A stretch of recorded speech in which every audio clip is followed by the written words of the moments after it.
ಬೆಂಗಳೂರಿನಲ್ಲಿ ನಿನ್ನೆಯಿಂದಲೂ ಕೂಡ ಮಳೆರಾಯ ಅಬ್ಬರಿಸಿ ಬೊಬ್ಬೆರೆಯುತ್ತಿದ್ದು ಬೆಂಗಳೂರಿನ ಮಹಾಮಳೆಗೆ ಮತ್ತಿಬ್ಬರು ಬಲಿಯಾಗಿದ್ದಾರೆ. ಇವತ್ತು ಬೆಳಿಗ್ಗೆ ಶಶಿಕಲಾ ಅನ್ನುವಂತಹ ಮಹಿಳೆ ಬೆಂಗಳೂರಿನಲ್ಲಿ ಸುರಿಯುತ್ತಿರುವಂತಹ ಧಾರಾಕಾರ ಮಳೆಗೆ ಬಲಿಯಾಗಿದ್ರು. ಈಗ ಮತ್ತಿಬ್ಬರು ಬಲಿಯಾಗಿದ್ದಾರೆ. ಎನ್ಎಸ್ ಪಾಳ್ಯದ ಖಾಸಗಿ ಅಪಾರ್ಟ್ಮೆಂಟ್ನಲ್ಲಿ ಈ ಘಟನೆಯಾಗಿದ್ದು ಅಪಾರ್ಟ್ಮೆಂಟ್ನ ಬೇಸ್ಮೆಂಟ್ನಲ್ಲಿ ನಿಂತಿದ್ದ ಮಳೆ ನೀರು ಮೋಟಾರ್ ಮೂಲಕ ನೀರು ಹೊರಹಾಕುವ ವೇಳೆ ಕರೆಂಟ್ ಶಾಕ್ ತಗುಲಿ ಇಬ್ಬರು ಸಾವನ್ನಪ್ಪಿದ್ದಾರೆ. 65 ವರ್ಷದ ಮನಮೋಹನ್ ಕಾಮತ್, 10 ವರ್ಷದ ದಿನೇಶ್ ಸಾವನ್ನಪ್ಪಿದ್ದಾರೆ. ಪಂಪ್ಸೆಟ್ ಬಳಿ ಹೋಗಿದ್ದಾಗ ಕರೆಂಟ್ ಶಾಕ್ ಆಗಿ ಈ ದುರಂತ ಸಂಭವಿಸಿದೆ. ಕರೆಂಟ್ ಶಾಕ್ನಿಂದ ಈ ದುರ್ಘಟನೆ ಸಂಭವಿಸಿದ್ದು ಬಿಟಿಎಂ ಲೇಔಟ್ನ 2ನೇ ಹಂತದ ಎನ್ಎಸ್ ಪಾಳ್ಯದಲ್ಲಿ ಈ ಘಟನೆ ನಡೆದಿದೆ. ಒಟ್ಟಾರೆಯಾಗಿ ನಿನ್ನೆಯಿಂದ ಸುರಿಯುತ್ತಿರುವಂತಹ ಧಾರಾಕಾರ ಮಳೆಗೆ ಬೆಂಗಳೂರಿನಲ್ಲಿ ಆಗ್ತಿರುವಂತಹ ಅವಾಂತರಗಳು ಒಂದೆರಡಲ್ಲ, ಸಾಕಷ್ಟು ಸಮಸ್ಯೆಗಳು ಉಂಟಾಗ್ತಾ ಇದ್ದು ಇದೆಲ್ಲದರ ಮಧ್ಯೆ ಮಹಾಮಳೆಗೆ 3 ಸಾವನ್ನಪ್ಪಿದ್ದಾರೆ. ಇವತ್ತು ಬೆಳಿಗ್ಗೆ ಶಶಿಕಲಾ ಅನ್ನುವಂತಹ ಮಹಿಳೆ ಸಾವನ್ನಪ್ಪಿದ್ರೆ ಈಗ ಇನ್ನಿಬ್ಬರು ಮಹಾಮಳೆಗೆ ಸಾವನ್ನಪ್ಪಿದ್ದಾರೆ ಅನ್ನುವಂತಹ ಅಪ್ಡೇಟ್ ಸಿಗ್ತಾ ಇದ್ದು ಬೆಂಗಳೂರಿನ ಮಹಾಮಳೆಯಿಂದ ಆಗ್ತಿರುವಂತಹ ಅವಾಂತರಗಳು ಒಂದೆರಡಲ್ಲ. ಒಟ್ಟಾರೆಯಾಗಿ ಅಪಾರ್ಟ್ಮೆಂಟ್ನ ಬೇಸ್ಮೆಂಟ್ನಲ್ಲಿ ಮಳೆ ನೀರು ನಿಂತಿರುತ್ತೆ. ಈ ಸಂದರ್ಭದಲ್ಲಿ ಮೋಟಾರ್ ಮೂಲಕ ನೀರು ಹೊರಹಾಕುವ ವೇಳೆ ಕರೆಂಟ್ ಶಾಕ್ ತಗುಲಿ ಇಬ್ಬರು ಸಾವನ್ನಪ್ಪಿದ್ದಾರೆ. ಡೀಟೇಲ್ಸ್ ಕೊಡಲು ನಮ್ಮ ಪ್ರತಿನಿಧಿ ಅರುಣಾ ಲೈವ್ ನಲ್ಲಿ ಕನೆಕ್ಟ್ ಆಗಿದ್ದಾರೆ. ಅರುಣಾ, ಬೆಂಗಳೂರಿನಲ್ಲಿ ನಿನ್ನೆಯಿಂದ ಸುರಿಯುತ್ತಿರುವಂತಹ ಧಾರಾಕಾರ ಮಳೆಗೆ ಆಗ್ತಿರುವಂತಹ ಅವಾಂತರಗಳು ಒಂದೆರಡಲ್ಲ, ಮತ್ತಿಬ್ಬರು ಬಲಿಯಾಗಿದ್ದಾರೆ. ಯಾರ ನಿರ್ಲಕ್ಷ್ಯದಿಂದ ಈ ರೀತಿಯಾಗಿ ಆಯಿತು? ಎಷ್ಟೊತ್ತಿಗಾಯಿತು ಘಟನೆ?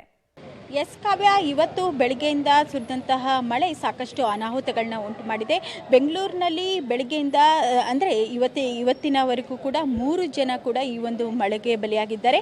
ಇವಾಗ ಅಂದರೆ ಸಂಜೆ 6:15 ಸುಮಾರಿಗೆ BTM ಲೇಔಟ್ನ 2nd ಸ್ಟೇಜ್ನಲ್ಲಿರ್ತಕ್ಕಂಥ NS ಪಾಳ್ಯದಲ್ಲಿರ್ತಕ್ಕಂಥ ಮಧುವನ ಅಪಾರ್ಟ್ಮೆಂಟ್ನ ಇಬ್ಬರು ಸಾವನ್ನಪ್ಪಿದ್ದಾರೆ.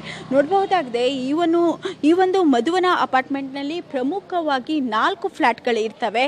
ಮೊದಲನೇ ಫ್ಲ್ಯಾಟ್ನಲ್ಲಿ ಇದ್ದಂತಹ ಮನಮೋಹನ್ ಕಾಮತ್ ಎನ್ನುವಂಥ 63 ವರ್ಷದ ವ್ಯಕ್ತಿ ಹಾಗೂ ಈ ಒಂದು ಅಪಾರ್ಟ್ಮೆಂಟ್ಗೆ ಸೆಕ್ಯೂರಿಟಿ ಗಾರ್ಡ್ ಆಗಿ ಕೆಲಸವನ್ನು ಮಾಡ್ತಕ್ಕಂತಹ ದಿನೇಶ್ ಎನ್ನುವ ವಾಚ್ಮನ್ ಅವರ ಮಗ ಆಗಿರ್ತಕ್ಕಂಥ ದಿನೇಶ್ ಎನ್ನುವರು 12 ವರ್ಷದ ಬಾಲಕ ಕೂಡ ಸಾವನ್ನಪ್ಪಿದ್ದಾರೆ. ಈಗಾಗಲೇ ಈ ಒಂದು ಪ್ರಮುಖವಾಗಿ ಈ ಘಟನೆ ಯಾವ ರೀತಿ ಆಯಿತು ಅನ್ನೋದನ್ನು ನೋಡೋದಾದರೆ, ಈ ಒಂದು ಬೇಸ್ಮೆಂಟ್ನಲ್ಲಿ ಸಂಜೆ ವೇಳೆಗೆ ಮಳೆ ನೀರು ತುಂಬಿರುತ್ತೆ. ಈ ಒಂದು ಮಳೆ ನೀರನ್ನು ಹೊರಹಾಕುವಂತಹ ನಿಟ್ಟಿನಲ್ಲಿ ಮೋಟರನ್ನು ಕನೆಕ್ಟನ್ನು ಮಾಡಿರ್ತಾರೆ. ಮೋಟರ್ ಶಾರ್ಟ್ ಸರ್ಕ್ಯೂಟ್ ಆಗಿ ಕರೆಂಟ್ ಶಾಕ್ ತಗಲಿ ಈ ಇಬ್ಬರು ವ್ಯಕ್ತಿಗಳು ಕೂಡ ಸಾವನ್ನಪ್ಪಿದ್ದಾರೆ. ನಿಜಕ್ಕೂ ಕೂಡ 12 ವರ್ಷದ ಬಾಲಕ ಆಟ ಆಡ್ತಾ ಇದ್ದ ಎನ್ನುವಂತಹ ಒಂದು ಮಾಹಿತಿ ಕೂಡ ಬಂದಿದೆ. ಈ ವೇಳೆ ಅವನು ಈ ಒಂದು ಕರೆಂಟ್ ಶಾಕಿಗೆ ತಗಲಿ ಸಾವನ್ನಪ್ಪಿದ್ದಾನೆ ಎನ್ನುವಂತಹ ಮಾಹಿತಿಯನ್ನು ಕೂಡ ಸ್ಥಳೀಯರು ನೀಡ್ತಾ ಇದ್ದಾರೆ.